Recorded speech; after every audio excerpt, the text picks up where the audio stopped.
ទីបំផុតអាមេរិកបើកភ្លើងឃីវឲ្យកម្ពុជាទៅចរចាហើយជុំវិញករណីដំឡើងពន្ធ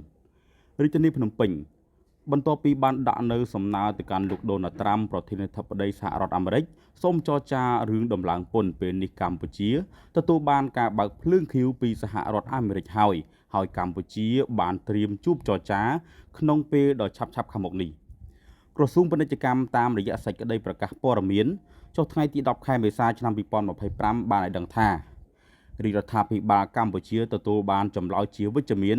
ពីភាគីសហរដ្ឋអាមេរិកលើសំណើសុំបើកការចរចា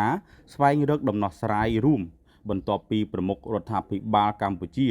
សម្ដេចហ៊ុនម៉ាណែតបានដាក់ចេញនូវការឆ្លើយតបភ្លាមៗដោយបង្ហាញសុឆន្ទៈស្នើសុំបើកការចរចាស្វែងរកដំណោះស្រាយរួមនិងបញ្ចុះពន្ធគយពីអត្រា 35% មកត្រឹម 5% លើ19មុខទំនិញរបស់សហរដ្ឋអាមេរិកនាំចូលមកកម្ពុជាដូច្នេះក្រុមការងារអន្តរជាតិក្រសួងស្ថាប័នចំពោះកិច្ចដឹកនាំដោយលោកឧបនាយករដ្ឋមន្ត្រី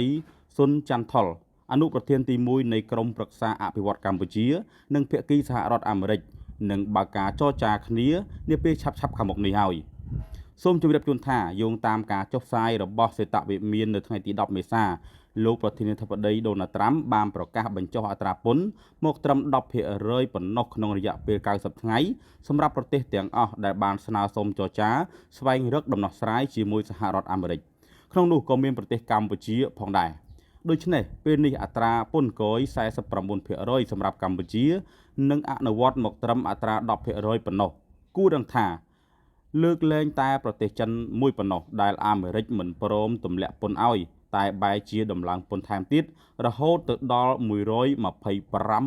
ឯណោះបងប្អូនប្រិយមិត្តអរគ្នាបាទបងប្អូនអរគ្នាអញ្ចឹងពាក់ព័ន្ធទៅនឹងព័ត៌មានដែលកំពុងតែក្តៅកគុកបាទក្នុងការដំឡើងពន្ធលើកម្ពុជាឥឡូវនេះគឺសហរដ្ឋអាមេរិកព្រមឲ្យកម្ពុជាយើងទៅជួបចរចាហើយពាក់ព័ន្ធទៅនឹងបញ្ហារឿងពន្ធ